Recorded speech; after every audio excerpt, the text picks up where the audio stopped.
episódio de hoje tem identidade distribuída, Unicef e a Câmara Brasileira de Livros. Eu sou Maurício Magaldi e esse é o Block Drops, o primeiro podcast em português sobre blockchain para negócios.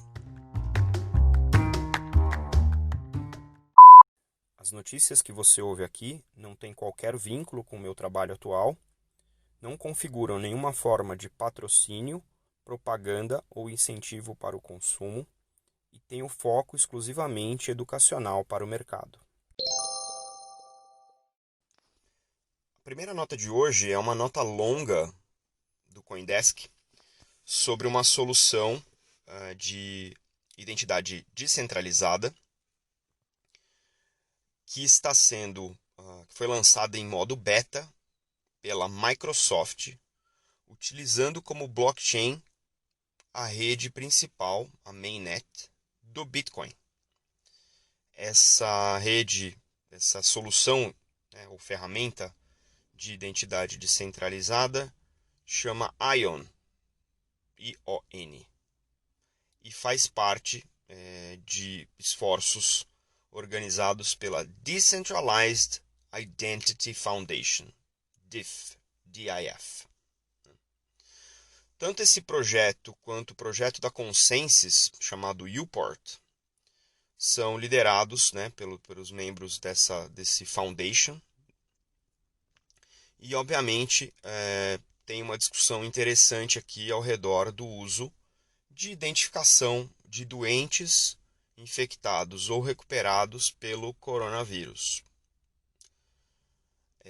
A nota começa positivamente em relação ao tipo de vantagem que essa tecnologia e esse tipo de estrutura permite em relação à autenticação, segurança e privacidade dos usuários no meio digital, na internet. E tem a colaboração com uma startup especializada em Bitcoin chamada Casa, e que está colaborando nessa solução junto com a Microsoft. Essa é uma solução que foi anunciada ano passado e permite que usuários controlem os seus logins de maneira descentralizada, sem ficar pendurado em provedores individuais, como hoje são lá o Google Login, o Facebook Login, o próprio LinkedIn tem uma camada de autenticação.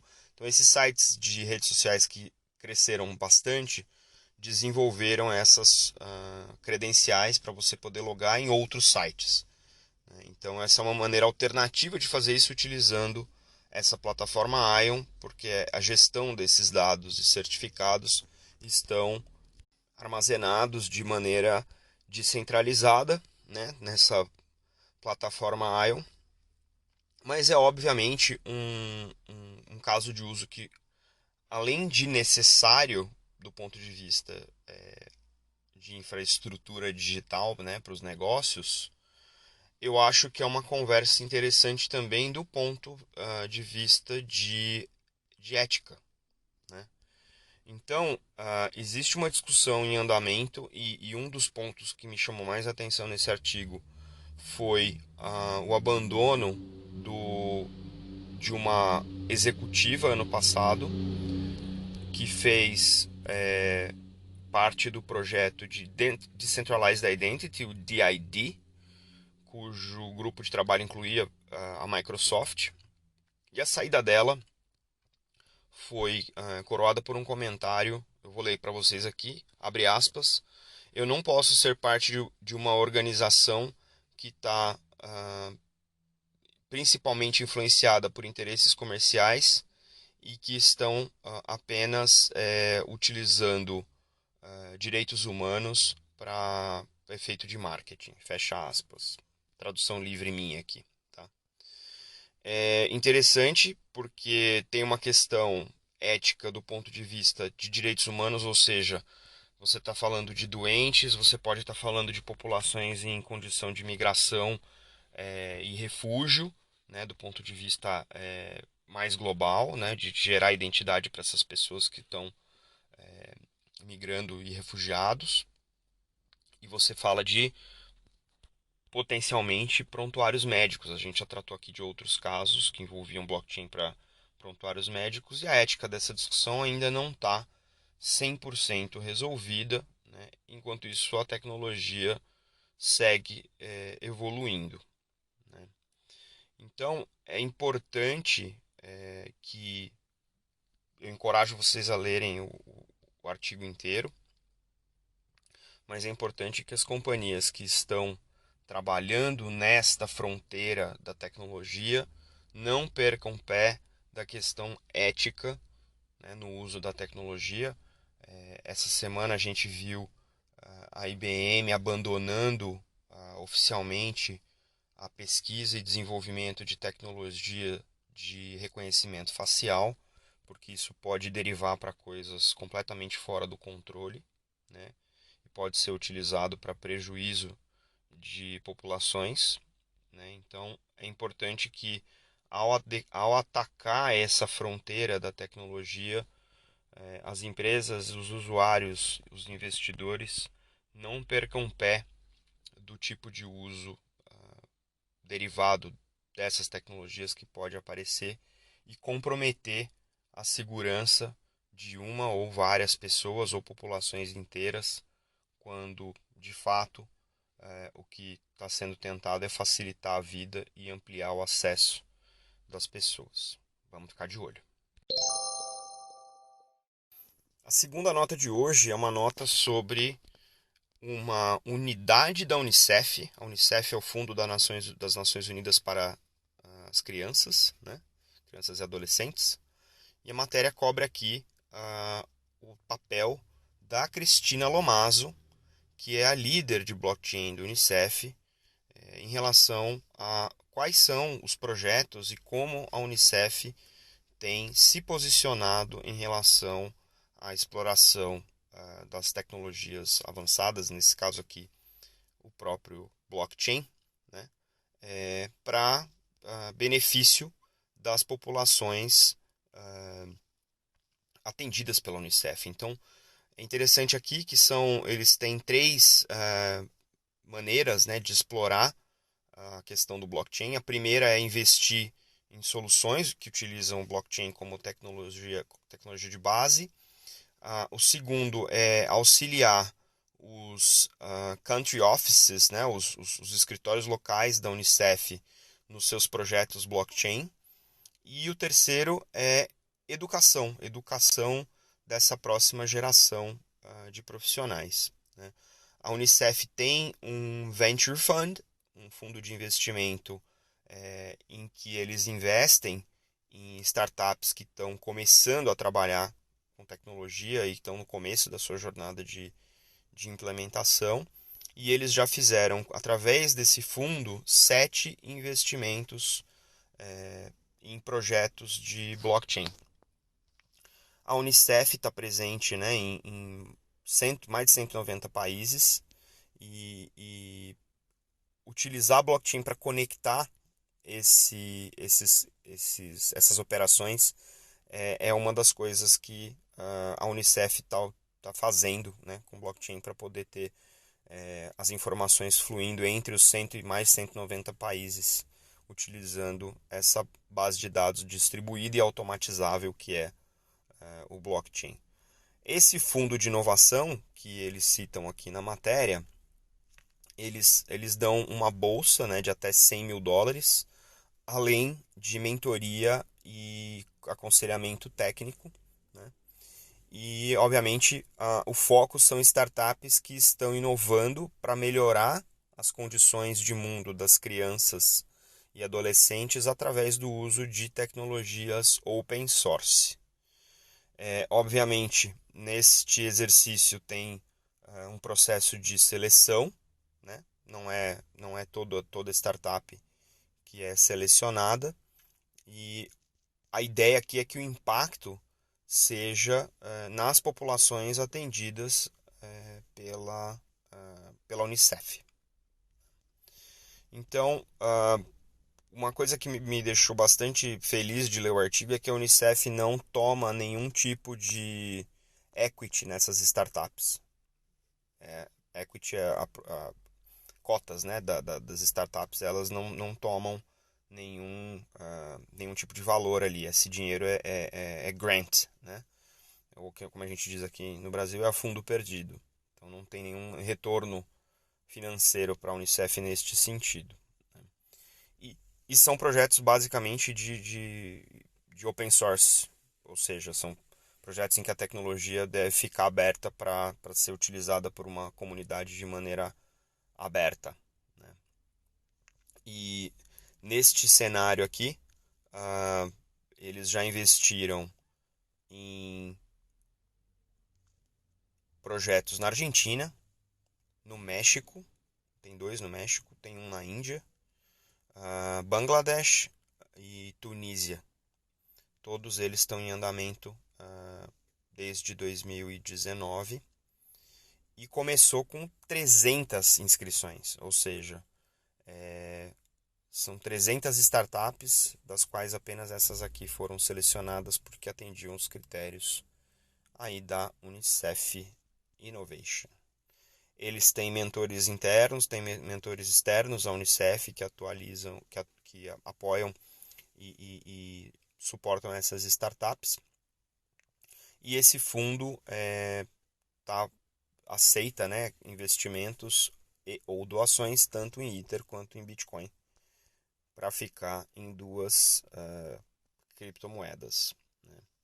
Muito interessante, acho que vale a pena dar uma lida no detalhe. Tem o detalhe dos casos de uso nessa matéria.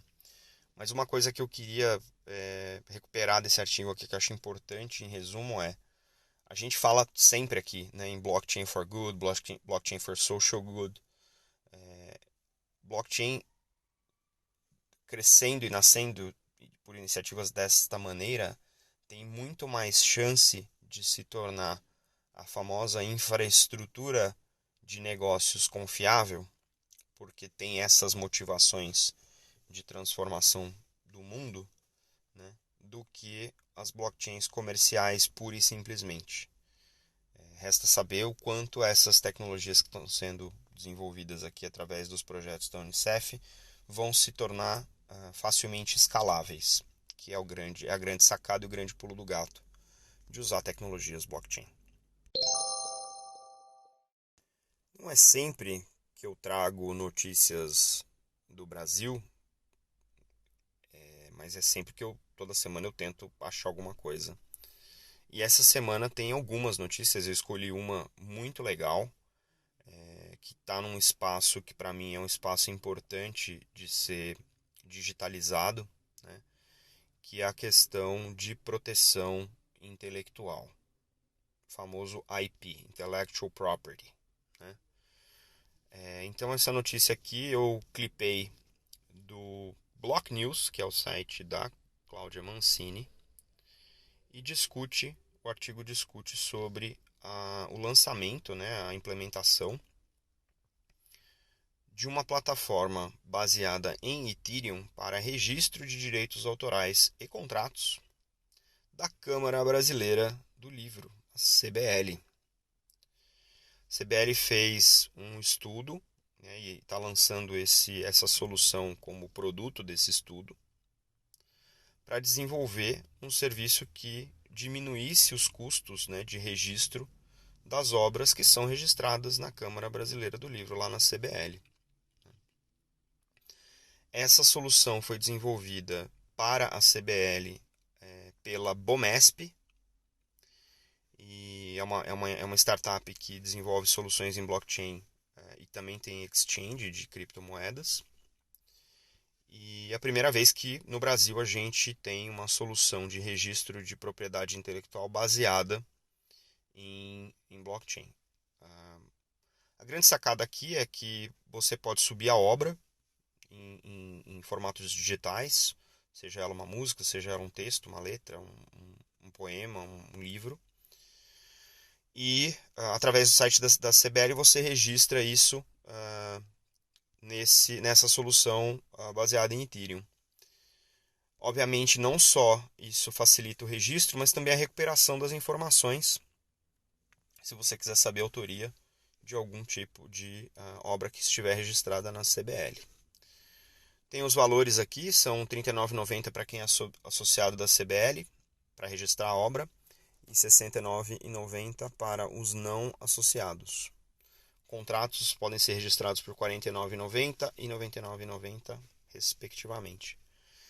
O que eu acho da grande sacada aqui é você ter... eu tenho banda, quem me conhece pessoalmente sabe que eu tenho banda, eu produzo fonogramas, eu produzo letras, videoclipes, etc. Aproveitar aqui e fazer propaganda. Minha banda chama Versover. Primeira vez que eu falo na minha banda aqui no podcast. E a gente registra tudo, né? A gente tem obras registradas. A gente chegou a registrar na Biblioteca Nacional o nosso primeiro disco. E são exercícios extremamente burocráticos, complicados, demorados. É uma experiência sofrível, então toda vez que a gente escreve uma letra e produz uma música, a gente fica penalizado de ter que passar por essa via crucis novamente. Então eu acho interessante para quem já tem essa veia criativa e quer garantir, né, que a propriedade daquela obra é dela e registrar isso como um timestamp, né, um registro no tempo de que aquilo existia e era daquela pessoa a partir daquele momento. Eu acho uma solução bastante interessante. Acho que existem desdobramentos importantes, não só do ponto de vista de proteção dos direitos, mas também numa derivada aí de monetização desses direitos, né? Quando a gente fala de obras digitais, a gente está falando em amplas distribuições. Então, a primeira derivada estou reproduzindo algo que pertence a uma pessoa, ou estou gravando uma versão de algo que pertence a uma pessoa e essa pessoa precisa ser creditada adequadamente. E quando essa obra ou essa reprodução dessa obra é distribuída digitalmente, ela pode ser finalmente monetizada e a monetização e os créditos dessa monetização chegarem ao proprietário da obra original de maneira fácil, rápida e simples, né, e rastreável. Então vamos ver como é que isso evolui, quais são os outros dispositivos que se desdobram em cima desse tipo de registro, para que os criadores finalmente possam ser plenamente remunerados pelas suas obras.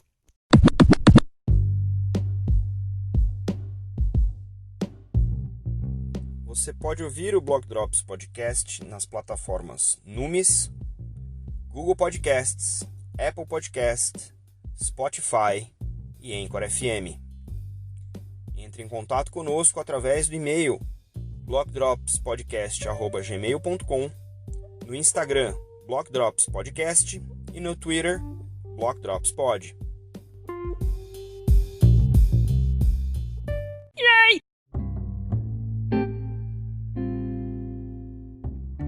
O salve de hoje vai para Denise Perotti e para o Marcelo Assunção, da plataforma Numis, que migraram o SIAB do mundo físico para o mundo virtual. Então, dia 23, 4 e 5 do mês de junho, você pode acompanhar através da plataforma Numis, o link está aqui na descrição do episódio de hoje, todas as palestras do SIAB.